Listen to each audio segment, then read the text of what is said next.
Okay. Hello student, कैसे हैं आप सभी? आप सभी का स्वागत है आपकी अपनी क्लास विद्या क्लासेस में। तो जैसा कि आपको पता है कि आप लोगों की कंटिन्यूसली क्लास चल रही है पैट के लिए, ठीक है। और अब मैं आपके सामने आया हूँ आज की अगली वीडियो लेकर, जो कि आपकी क्लास के लिए बहुत रिलेवेंट होने वाली है, ठीक है। लास्ट क्लास में आप लोगों ने कोशिका के बारे में पढ़ा था। यस, कोशिका के बारे में जितने प्रश्न कोशिका से बन सकते हैं एट अ पैट लेवल और अदर एग्जाम्स के लिए भी, वो हमने आपके सामने डिस्कस कर रहे थे। आज हम लोग उससे थोड़ा अच्छा लेवल लेके चलने वाले हैं, ठीक है। जहाँ तक की बात है कि हम लोगों ने आपसे बताया कि आपका पूरा कोर्स कंप्लीट कराने का प्रयास करेंगे विद इन 2 मंथ्स, है ना। सितंबर तक का आपका काम हो जाना चाहिए, ठीक है। प्रयास रहेगा उससे पहले ही करा दें ताकि रिवीजन भी करा पाएँ, क्योंकि एज ए क्रैश कोर्स हम लोग आपके सामने लीड कर रहे हैं, ठीक है ना। चलेगा, बात करें आगे की। तो आज हम लोग पढ़ने वाले हैं पोषण वाला टॉपिक। कौन सा टॉपिक पढ़ने वाले हैं? पोषण वाला। काफ़ी अच्छे क्वेश्चन पोषण से पूछे जाते हैं, काफ़ी वाइड टॉपिक है। प्रयास करूंगा कि शायद आज की वीडियो में पूरा हो जाए, नहीं हो पाता है तो आपके लिए अगली वीडियो में हम प्रोवाइड करा देंगे, ठीक है ना। चलेगा, स्टार्ट करते हैं फिर। तो टॉपिक का नाम है हमारा पोषण। और स्टार्टअप के लिए सबसे पहले प्रश्न ये बन के आता है कि भैया पोषण असल में है क्या? पोषण असल में है क्या? क्या होता है पोषण? तो पोषण की बात करें, बेसिक लेवल में बताने का प्रयास करूंगा आपको कि मान लीजिए एक व्यक्ति है जिसका वजन है 60 किलो। मान लेते हैं एक व्यक्ति है जिसका वजन है 60 किलो और उसी व्यक्ति की जो हाइट है वो है 6 फुट। कितनी हाइट है? 6 फुट, ठीक है जी। दूसरी तरफ एक व्यक्ति और है जिसका वजन है 45 किलो। यस, उसकी भी हाइट कितनी है? 6 फुट। अब देखने में ज़्यादा फिट कौन दिखेगा? जिसकी हाइट 6 फुट है। हाइट दोनों की 6 फुट है। फिट कौन दिखेगा? जो 60 किलो वाला बंदा होगा, ठीक है जी। एक का वजन कितना है? 45 किलो। एक का वजन है 60 किलो। 60 किलो वाला बेटर दिख रहा है देन 45। ऐसा क्यों है? ऐसा ये है कि कहीं ना कहीं जो 60 किलो वाला है उसकी पोषण की प्रक्रिया अच्छी है, पूरी है। उसने जो भोजन खाया है वो ठीक से पचा है, उसके अंदर जो न्यूट्रिएंट्स हैं वो उसको प्रॉपरली ऑब्जर्व कर पाया है। यस। दूसरी तरफ बात करें किसकी? 45 वाले की, तो जो 45 किलो वजनी व्यक्ति है कहीं ना कहीं उसका पोषण प्रॉपर नहीं हो पाया। उसके जो कंपोनेंट हैं वो प्रॉपर से डाइजेस्ट नहीं हो पाए, उसका मेटाबॉलिक सिस्टम ठीक नहीं है। ऐसा हम मान सकते हैं कि भाई ऐसा हुआ होगा, ठीक है ना। बात करते हैं पोषण पर। तो पोषण जो होता है, पोषण आपका क्या है कि भैया भोज्य पदार्थों का,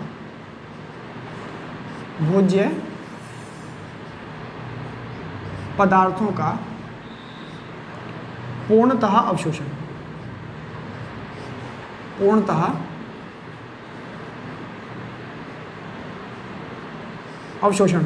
यस, ये क्या कहलाएगा? आपका पोषण कहलाएगा, ठीक है जी। जो चीज़ आपने खाई है अगर वो पूर्णतः क्या हो जाए, बॉडी में अवशोषित हो जाए, एब्जॉर्ब हो जाए, तो वो आपकी बॉडी को लगेगा ओब्वियसली, ठीक है ना। इसके कंपोनेंट क्या हो सकते हैं? तो पूर्णतः जो आपका भोज्य पदार्थ है इसके कंपोनेंट आपको अगर देखे जाएँ तो आपको क्या क्या कंपोनेंट आपको देखने को मिल जाते हैं?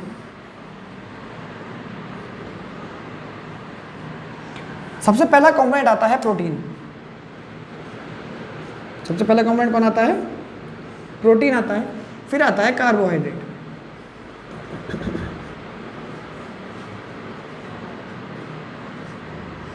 कार्बोहाइड्रेट। फिर आता है वसा। कौन आता है? वसा। और लास्ट में आता है विटामिन।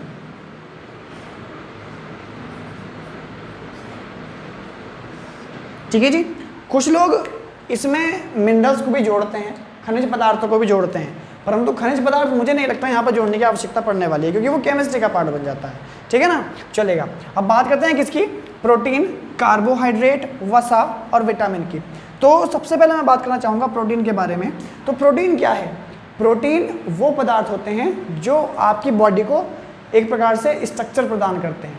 आपकी बॉडी में जो भी वर्किंग होनी है, आपकी बॉडी में जो भी ग्रोथ होनी है, वो किसके द्वारा होगी? वो प्रोटीन के द्वारा होगी। एक बात, ठीक है जी। जो प्रोटीन होता है आपका वो किन से मिलकर बना होता है? बेसिक क्वेश्चंस पूछे जाने हैं आपसे। तो जो प्रोटीन होता है वो किन से मिलकर बना होता है? प्रोटीन बना होता है आपका अमीनो अम्लों से मिलकर। अमीनो अम्लों से मिलकर क्या बना होता है? प्रोटीन होता है। यानी कि जो प्रोटीन होता है जब वो पेट में आपके जाएगा तो किस में टूटेगा? अमीनो अम्लों में ही टूटेगा। जो चीज़ जिससे बनी है वो उसमें ही टूट जाती है।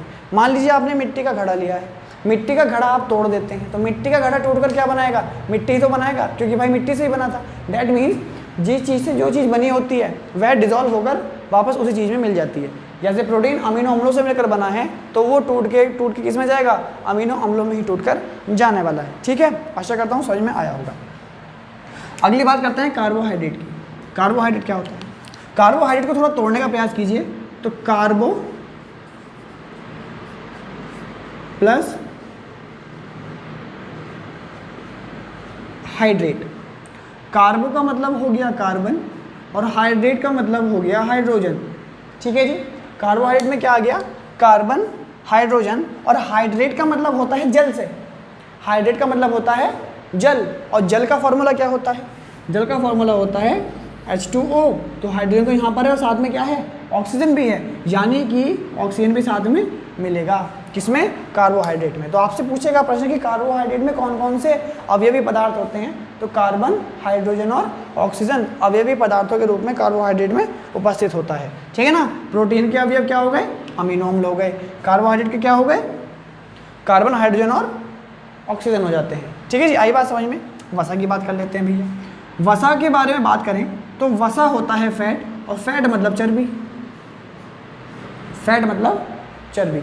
हमारी बॉडी में जो भी कार्बोहाइड्रेट इकट्ठा होता है, कार्बोहाइड्रेट जो भी इकट्ठा होता है वो सारा एक जगह इकट्ठा होकर क्या बना लेता है, वसा का निर्माण करता है। ये वसा हमारी बॉडी में डिजॉल्व होती है और हमारी बॉडी को एनर्जी प्रोवाइड कराने का काम करती है। ठीक है जी, वसा से इतना कुछ खास प्रश्न बनेगा नहीं, लेकिन फिर भी मैंने आपको बता दिया है। ठीक है साहब, आगे की कहानी देखते हैं। आगे कहानी में आप देखिएगा विटामिन। विटामिन क्या होते हैं, विटामिन वो पदार्थ होते हैं जो हमारी बॉडी नहीं बनाती है, जो हमारी बॉडी नहीं बनाती है। तो फिर हमें कहाँ से मिलते हैं ये सारे विटामिन, या विटामिन जो शब्द है ये हमें कहाँ से प्राप्त होते हैं, जो भी पदार्थ हम खाते हैं उनसे हमें ये चीज़ें प्राप्त होती हैं। ठीक है जी, जैसे विटामिन ए की बात करें आपको सेब में मिल जाएगा। ठीक है जी, विटामिन सी की बात करें नींबू में होता है ना। विटामिन डी सनलाइट से प्राप्त होता है। इसी प्रकार से विटामिन ऐसे पदार्थ होते हैं जो शरीर में नहीं बनते हैं। इसके लिए अलग टॉपिक है, पूरा टॉपिक है इससे कि विटामिन क्या होते हैं, विटामिन के कौन से अवयव होते हैं, कौन से विटामिन से कौन सा रोग होगा, कौन सी कमी हो जाएगी अगर ना खाएं तो, है ना, और किसका सोर्स अच्छा है, ये सब मैं आपको वीडियो में बताऊंगा, कोई दिक्कत वाली बात नहीं है। ठीक है ना। तो विटामिन क्या हो गया आपका, एक ऐसे कंपोनेंट हो गए जो बाहर से प्राप्त करने होते हैं भोज्य पदार्थों के रूप में, हम उनको अपनी बॉडी में नहीं बना सकते। Yes, that is called vitamin. Question पूछा गया है कि विटामिन किसके स्रोत होते हैं, तो विटामिन में आप ध्यान रखिएगा, विटामिन जो है आपके कार्बनिक पदार्थ होते हैं। क्या होते हैं, कार्बनिक पदार्थ होते हैं कौन, विटामिन। ये बात आपको क्या रखनी है, ध्यान में रखनी है कि भैया कार्बनिक पदार्थ या कार्बनिक कंपोनेंट होते हैं कौन, विटामिन। ठीक है, आशा करता हूँ ये बात आपको छोटी सी है, समझ में आई होगी। अब इससे आगे की बात करते हैं कि असल में पोषण बॉडी में होता कैसे है। ठीक है ना, चलेगा।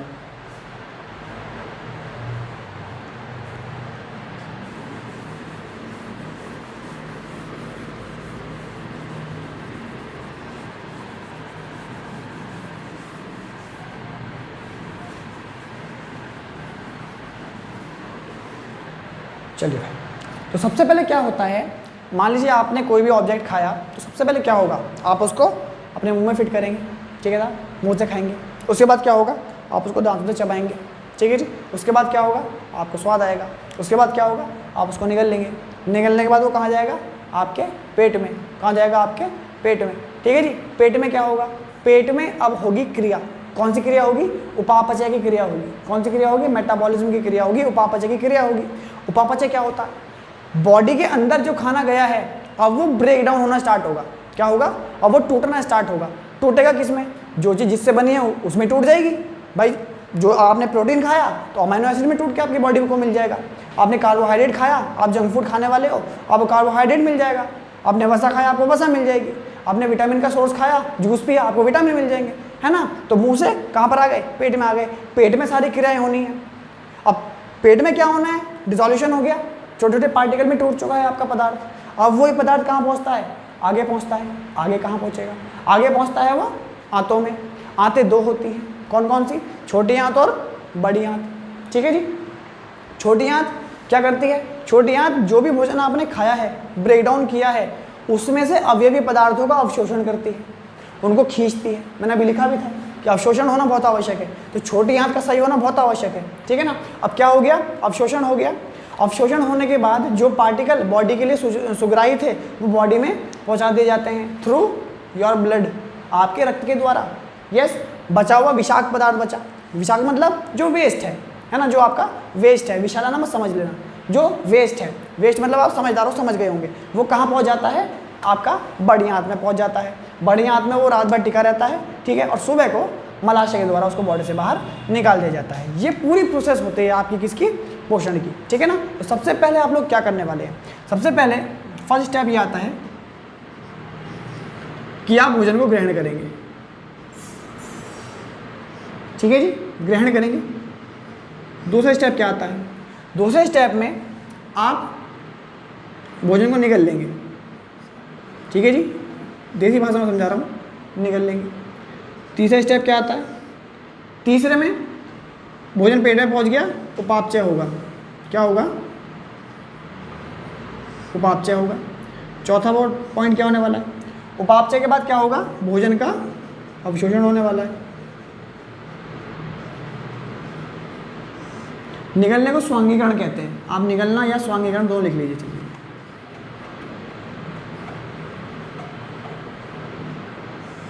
ठीक है जी, अवशोषण हो गया। उसके बाद पांचवा स्टेप होता है बहिक्षेपण।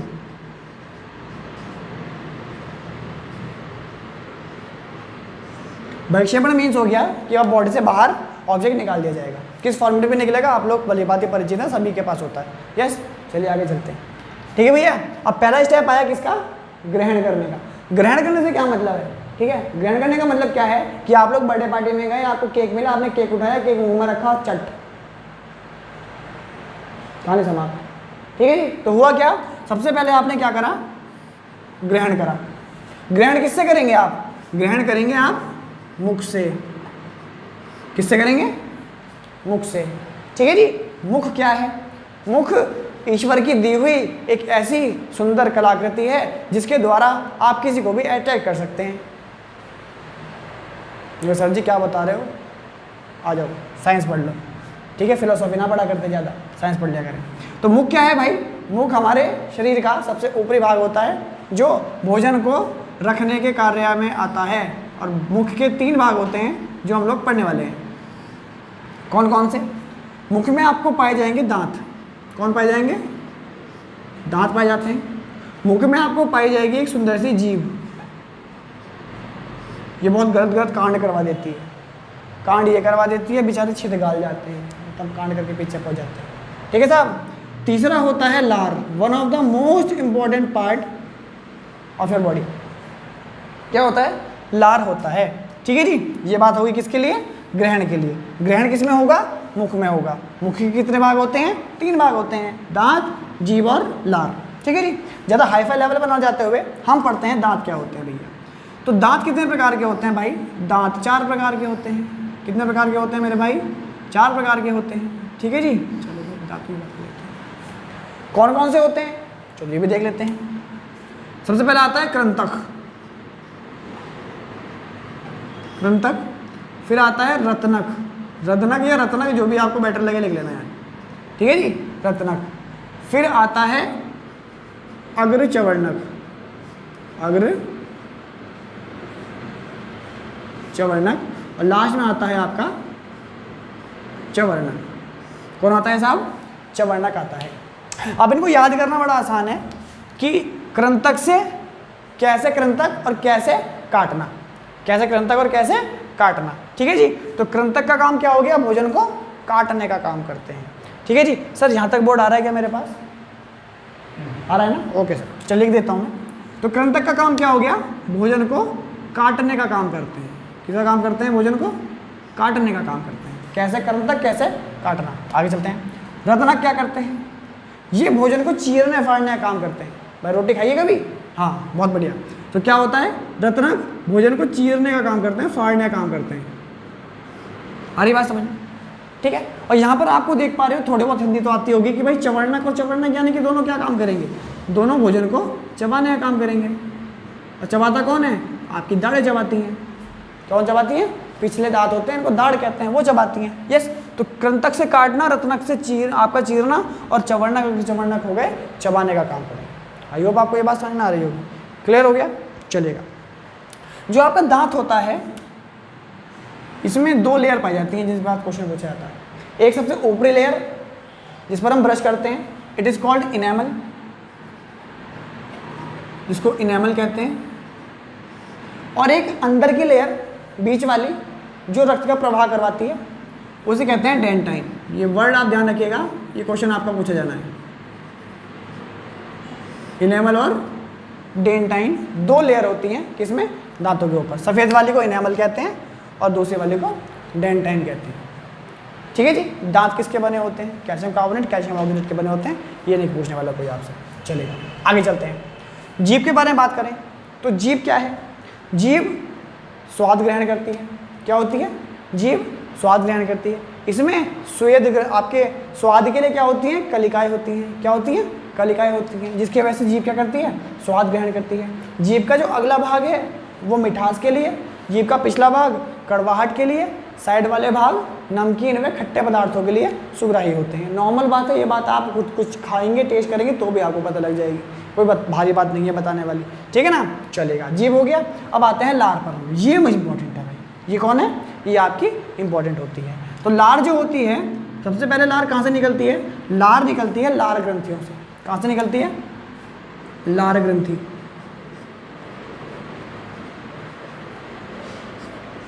ठीक है जी। मनुष्य में कितने जोड़ी लार ग्रंथियां पाई जाती हैं, तो मनुष्य में 3 जोड़ी लार ग्रंथियां पाई जाती हैं। ये बात आपको ध्यान में रखनी है। ठीक है साहब, लार ग्रंथि हो जाता है। लार ग्रंथि कौन कौन सी होती है, एक होती है पैरोटिड। कौन सी भाई, पैरोटिड। ठीक है जी। एक होती है सब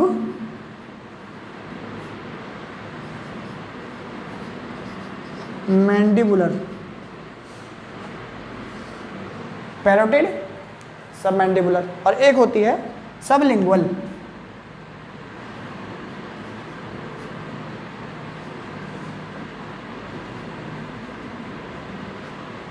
क्या होती है, सबलिंगुअल होती है। ठीक है जी। पैरोटिड आपकी अधोजिह्वा, सब मैंडिबुलर कान के नीचे, और सबलिंगुअल ये यहाँ से क्या हो जाते हैं, टॉन्सिल्स हो जाते हैं। ठीक है ना, आशा करता हूँ ये बात आपको समझ में आई होगी। अब लार में, लार कहाँ से निकली है, लार ग्रंथि से निकली है। तो ग्रंथि से जो भी चीज़ निकलती है, ग्रंथि का टॉपिक मैं आपको पढ़ाऊंगा अलग से, तो ग्रंथियों से जो भी चीज़ निकलती है ना, वो एक रस के रूप में निकलती है। किस रूप में निकलती है, रस के रूप में निकलती है। अब आपने देखा होगा जो लार होती है वो भी रस के रूप में निकलती है। यस, दैट मीन्स लार भी एक प्रकार का रस हो गया। और जितने भी रस होते हैं ना, सब में कोई ना कोई एंजाइम उपस्थित होता है। क्या उपस्थित होता है, कोई ना कोई एंजाइम उपस्थित होता है। एंजाइम क्या होते हैं भैया, ये ऐसे पोषक तत्व होते हैं जो भोजन को पचाने का काम करते हैं। ये ऐसे पोषक तत्व होते हैं जो भोजन को पचाने का काम करते हैं। ठीक है जी, आई बात समझ में। तो एंजाइम समझ गए आप क्या होता है। अब लार में कौन कौन से एंजाइम पाए जाते हैं, तो मेरे भाई लार में 2 एंजाइम पाए जाते हैं। कौन कौन से, देखिए भाई, लार में कितने एंजाइम पाए जाएंगे, लार में 2 एंजाइम पाए जाते हैं। कौन कौन से, एक होता है टाइलिन, एक होता है टाइलिन या टाइलिन पढ़ते हैं कुछ लोग, है ना। इस टाइलिन का दूसरा नाम है अमाइलेज। इस टाइलिन का ही नाम है एक और, एमाइलेज। यस, और इसी का दूसरा एक मतलब एक जो दूसरा वाला आपका एंजाइम निकलेगा उसका नाम है लाइसोजाइम। लाइसोजाइम, आ रही बात समझ में, ठीक हो गया। तो लार से कितने एंजाइम निकलेंगे, 2 एंजाइम निकलते हैं, टाइलिन या एमाइलेज और दूसरा लाइसोजाइम। आ रही बात समझ में। जो टाइलिन या एमाइलेज है वो आपकी बॉडी में वसा या कार्बोहाइड्रेट का पाचन करता है। क्या करता है, वसा या कार्बोहाइड्रेट का पाचन करेगा। चलो कार्बोहाइड्रेट लिख देते हैं बस। किसका पाचन करेगा, कार्बोहाइड्रेट का पाचन करता है। ठीक है जी। और जो लाइसोजाइम है वो भोजन में आए हुए कीटाणुओं का नष्ट करता है। भाई आप लोग बिना हाथ धोए खा लेते हो ना खाना, तो कीटाणु आ जाते हैं। ठीक है जी। लाइसोजाइम क्या करता है, कीटाणु को नष्ट करता है जो भोजन के साथ आ गए। क्या करता है, कीटाणुओं को नष्ट करता है। आ रही बात समझ में? ठीक हो गया। तो ग्रहण के साथ क्या होगा, मुख की क्रियाएं शुरू हो जाती हैं। मुख में दांत, जीभ, लार आता है। कॉन्सेप्ट सारा ये रहा आपके सामने कि भैया दांत क्या होते हैं, 4 प्रकार के होते हैं। दांत में 2 क्या होती हैं, लेयर्स होती हैं। जीभ के बारे में मैंने आपको बताया। लार, ग्रंथि, 3 ये रही आपके सामने। लार से 2 एंजाइम निकलते हैं, टाइलिन, लाइसोजाइम। काम उसके मैंने आपके सामने रख दी है। ठीक है जी, आई बात समझ में आपको? अब जो टाइलिन है, ये अमाइलेज है, ये कार्बोहाइड्रेट को किस प्रकार से चेंज करेगा? वैसे पूछना कोई नहीं, फिर बता देता हूँ कि भैया ये आपकी बॉडी में जो आप खाते हैं, जो भी आपने खाया, वो एक लुगदी सा बन जाता है। क्या बन जाता है? एक लुगदी जैसा बन जाता है। ठीक है साहब, जिसको हम बोलस कहते हैं। क्या कहते हैं? बोलस कहते हैं। ठीक है, ये लुगदी जो बन गई, इससे बनता है स्टार्च। क्या बनता है? स्टार्च। और ये टाइलिन या अमाइलेज उस स्टार्च को माल्टोज में चेंज कर देता है। किस में चेंज कर देता है? माल्टोज में चेंज कर देता है। कौन? टाइलिन। वही आपका माल्टोज ही क्या कहलाता है? कार्बोहाइड्रेट बनता है और उसका क्या होता है फिर आगे?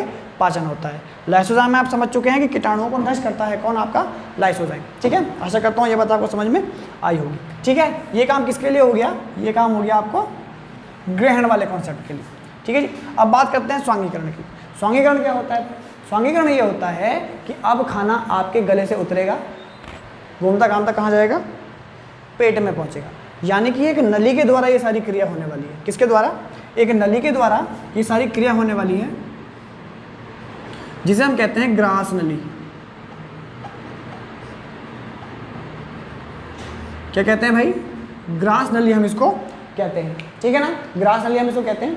ग्रास नली कहाँ होती है? ग्रास नली आपके मुख को आपके अमाशय से जोड़ने का कार्य करती है। मुख को किससे जोड़ने का काम करती है?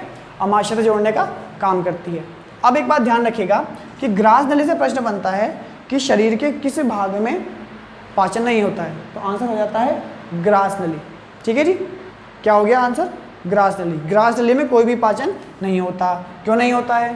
क्योंकि ग्रास नली में किसी प्रकार का कोई भी एंजाइम नहीं होता है। एंजाइम क्या होता है मैंने आपको अभी भी बताया है ना। तो ग्रास नली में कोई भी एंजाइम नहीं होता, इसीलिए ग्रास नली में किसी भी प्रकार का पाचन नहीं होता है।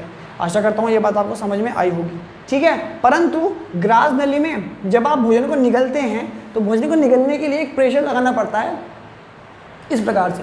तो वो जो प्रेशर एग्जर्ट होता है, उसमें जो गति होती है, उस गति को एक नाम दिया गया है। ये क्वेश्चन आपका पूछने की संभावना बनेगी कि भैया ग्रास नली में होने वाली गति को क्या कहते हैं? तो याद रखिएगा, क्रमाकुंचन गति। क्रमाकुंचन गति कहा जाता है।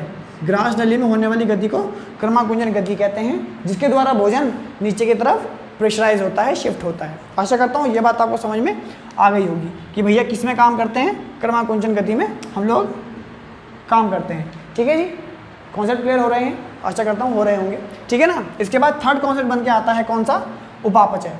उपापचय का मतलब क्या हो गया कि अब खाना कहाँ पहुँच गया? मेरे पेट में, आपके पेट में। ठीक है जी, चलेगा। अब उपापचय की क्रियाएं कहाँ पर होने वाली हैं? उपापचय की क्रियाएं होंगी मेरे भाई अमाशय में। कहाँ पर? अमाशय में। कहाँ पर होने वाली है? अमाशय में। ठीक है जी। अब अमाशय में क्रिया होने वाली है, तो अमाशय अपने आप में एक वाइड टॉपिक है। ठीक है सर, कितना समय बचा है बता सकते हैं थोड़ा सा? 7 मिनट है। अच्छा चलिए, तो 7 मिनट में कॉन्सेप्ट तो पूरा होना पॉसिबल नहीं है, तो आज हम लोग अपनी वीडियो को क्या रखते हैं? इतना ही रखते हैं, क्योंकि अगली क्लास के सर बाहर खड़े हैं, उनकी भी क्लास होनी है। ठीक है ना। तो उपापचय में मैं आपको बताकर जाऊंगा कि भी आपको लगे भैया पढ़ के आएंगे तो बताएंगे, मैं आपको बताता हूँ क्या क्या होना है। तो उपापचय कहाँ पर होगा? अमाशय में होगा। अब सुनिए अमाशय में हमें को पढ़ना क्या क्या है। अमाशय में आपको कुछ एंजाइम मिलेंगे, कुछ पाचक रस मिलेंगे। ठीक है, जिन्हें आप अग्नाशय रस या अमाशय रस कह सकते हो। जैसे पहला एग्जांपल है HCl। HCl आपके अमाशय में पाया जाता है, आपके पेट में पाया जाता है। ठीक है ना। HCl क्या करता है? HCl के 3 मुख्य काम हैं। ठीक है ना। एक तो ये कि वो भोजन में आए हुए प्रोटीन को तोड़ने का काम करेगा। ठीक है। दूसरी बात, आपके अमाशय में एक एंजाइम मिलेगा पेप्सिन। ये पेप्सिन को एक्टिव करेगा। क्या करेगा? पेप्सिन को एक्टिव करेगा। तीसरी बात, भोजन में आए हुए कुछ ऐसे बैक्टीरियाज, कुछ ऐसे कीटाणु होते हैं जो लार के द्वारा लाइसोजाइम नहीं मार पाता, तो उन्हें HCl क्या कर देता है? खत्म करने का काम करता है, वरना आप बीमार पड़ जाओगे, है ना। फूड पॉइजनिंग हो सकती है आपको। ठीक है, ये काम किसका हो गया? HCl का। इसके अलावा मैंने एक वर्ड यूज़ किया है पेप्सिन। पेप्सिन ऐसा एंजाइम होता है जो आपके बॉडी में खाए हुए प्रोटीन को पचाता है। आई बात समझ में? पैसे पेप्सिन, पैसे प्रोटीन, याद हो जाएगा। ठीक है जी, आगे चलते हैं। इसके अलावा आपको बॉडी में मिलेगा रेनिन एंजाइम। कौन सा एंजाइम मिलेगा? Rennin enzyme. रेनिन एंजाइम क्या करता है? रेनिन एंजाइम आपकी बॉडी में जो दूध है, दूध में उपस्थित कैसीन नामक प्रोटीन को तोड़ने का काम करता है। दूध में उपस्थित कैसीन नामक प्रोटीन को तोड़ने का काम करता है। किस में तोड़ेगा? कैसिनोजन में तोड़ेगा। किस में तोड़ेगा भाई? कैसिनोजन में तोड़ेगा। ठीक है जी। अब कैसीन जो होता है ना, वो दूध में है, और दूध कौन पीता है? छोटे बच्चे ज़्यादा पीते हैं दूध।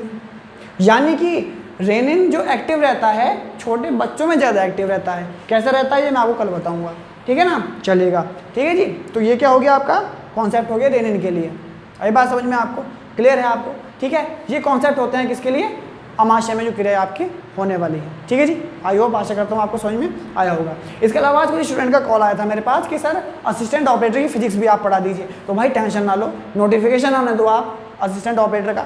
ऐसी फिजिक्स पढ़ाई जाएगी कि एक question, even a single question मैं यूट्यूब पे खड़ा होकर कह रहा हूँ आज, बाहर नहीं जाने दूंगा।